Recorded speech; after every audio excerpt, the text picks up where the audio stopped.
From the 2017 Western Governors Association winter meetings in Phoenix, I'm Chris Berry here with John Laird, California Secretary of Natural Resources. Secretary Laird, thanks for joining us today. Word on the street is that you're kind of the most important person that most people have never heard of. Well, you're helping dispel that right now.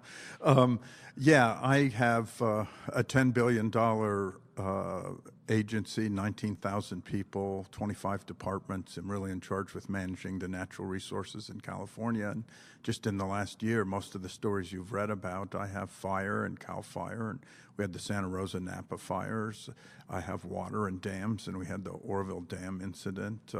And with water, we were in the middle of the drought. And so you name it, there's these big issues that I've just been in the middle of.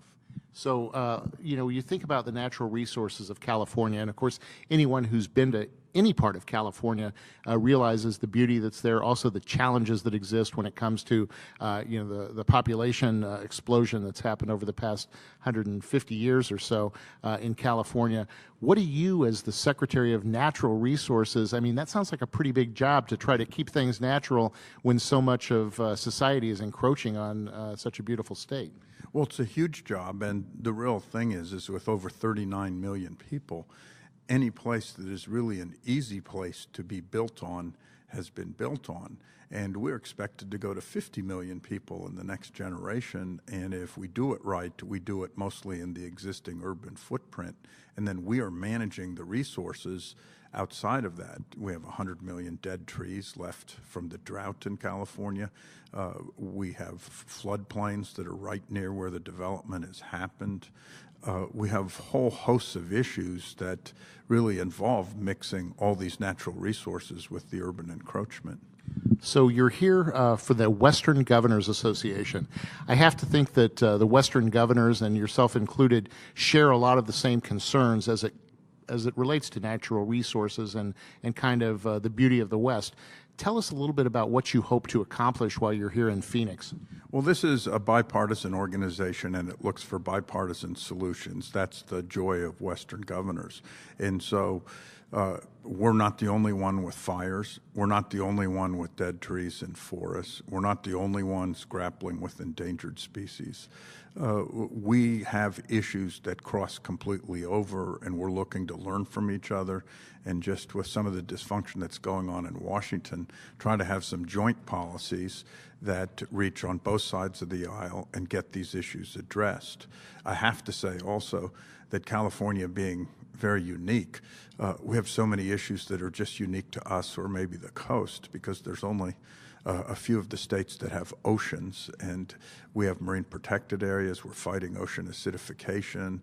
We have crashing fish populations. We have marine debris. We have all these oceans issues that a lot of the people in the Intermountain West don't usually relate to, and we just look to bond with Alaska, Hawaii, Washington, and Oregon on those in this context as well.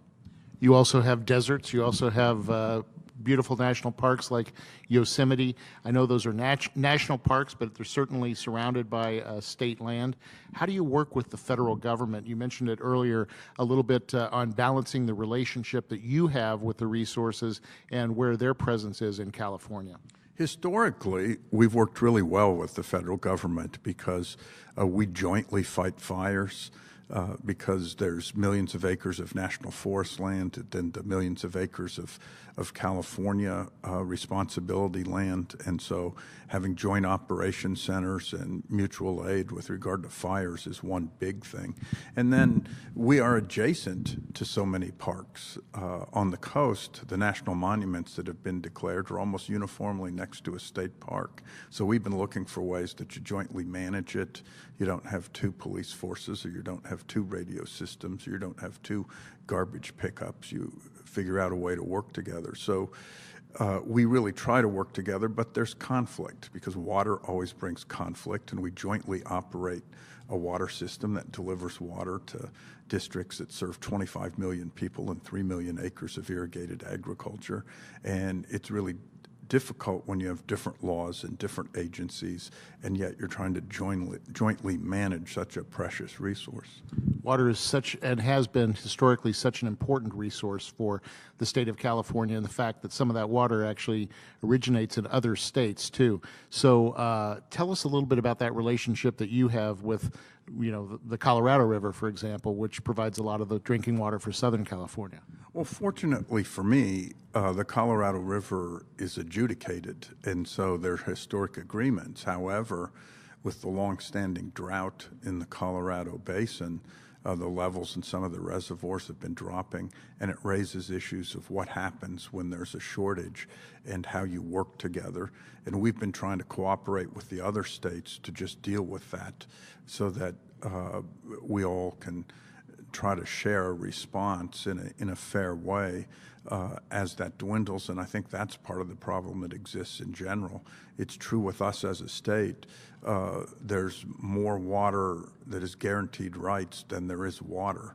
And as a result, particularly in the 4-year drought we had, where we had the first mandatory restrictions that had ever happened statewide in California history, we really have to figure out over time how we're going to fairly deal with what is a declining resource. And, for so many people who maybe haven't explored a lot of California, they think of San Francisco or Los Angeles or San Diego, and they don't realize the tremendous agricultural breadbasket that we have in the Imperial Valley and the Central Valley and up around Sacramento and so forth. I would imagine that this challenge that you have for water can also have a real impact on the agriculture and really feeding not only the United States but the world. It absolutely does. And we have unique things. In my home area, I live in the Monterey Bay area when I'm not in Sacramento. We're one of the few places you can have 3 lettuce crops because of the coastal thing in some of the fertile valleys. And yet, in that particular valley, there's been such overdrafting of water that there's seawater intrusion that's fairly dramatic under the valley that's threatening the agriculture industry. And so moving to sustainable water in the state, which we have agreed to do in the last 4 or 5 years, is not just the Central Valley. It's in all different parts of the state, and it's really going to affect how people in other states see pricing on agriculture, see availability of crops. We have to work to maintain what is really a large industry and one of the largest ag production areas in the nation. Every year after, especially years after we've had a lot of rainfall, as we did last year, you get into the fire season, and a lot of these fires occur in kind of remote areas. This past year, we had such a significant fire storm, really, in that Napa Valley area.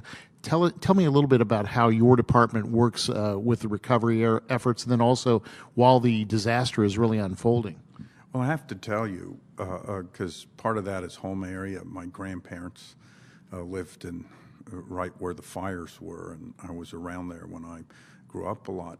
It's hard to explain to somebody. I had to fly back and explain to a group of U.S. senators that at 9:45 one evening, a fire broke out just outside of a town in the Napa Valley, and less than 6 hours later, in another county 15 miles away, it burned down a huge residential neighborhood that was inside the city limits of an urbanized city, that it just blew through valleys in that amount of time in such a storm that firefighters had no ability to stop the fire. They were knocking on doors, and if they saw 2 cars in the driveway and nobody answered, they went around to the bedrooms and pounded on the bedroom windows, and in many cases people only had time to run out, get in their cars, and get out of the neighborhood. I mean, it is a monumental disaster, and it took a month to get the fires under control after that. But now the rebuilding process is unbelievable. Over 8,000 structures,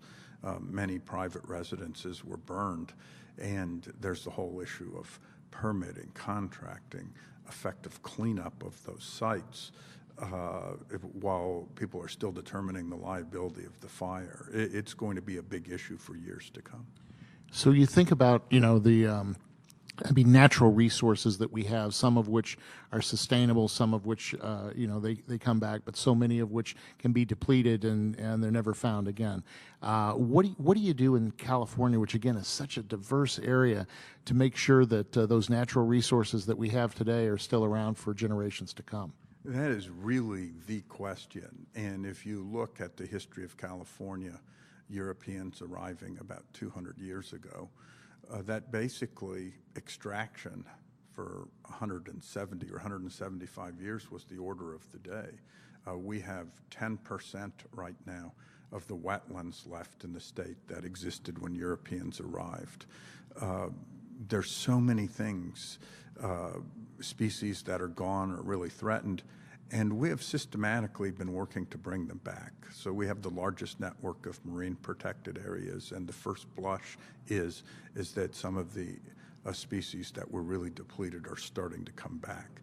We have had a special project to restore the condor population, and they are starting to really come back. And we're really working to restore wetlands, to do mountain forests, to do conservation easements on ag land, to protect ag land from converting and development. We're working across the state to recognize that if we don't do that, we just won't have the state we have going forward. So with John Laird, he's the Secretary of Natural Resources for the state of California. 7 years you've been in the job now. You were one of the first appointees when Governor Brown became governor this time around. So what are the things that you really feel proudest about, and then what are the things that are the biggest challenge that you'd like to try to accomplish in the time that you have left? Well, there's many things I feel proud about. Working with Nevada to save the compact on Lake Tahoe. California's a leader on climate change, and with our cap and trade system, we're going to have the first forest carbon plan to deal with how forests fit into climate. Our marine protected areas are the largest network off of any of the 48 continental states. We have just done amazing things in water. We have the first Groundwater Management Act. It was unregulated in California, and we're dealing with that. We've tried to change the culture of a lot of our departments. State parks is moving to be sustainable financially. We have 280 state parks in California for the first time in ages.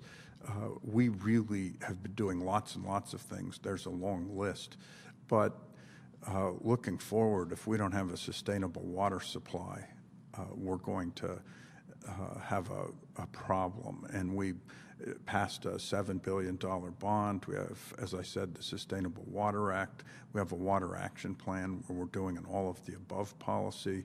We're moving ahead with conservation on an ongoing basis.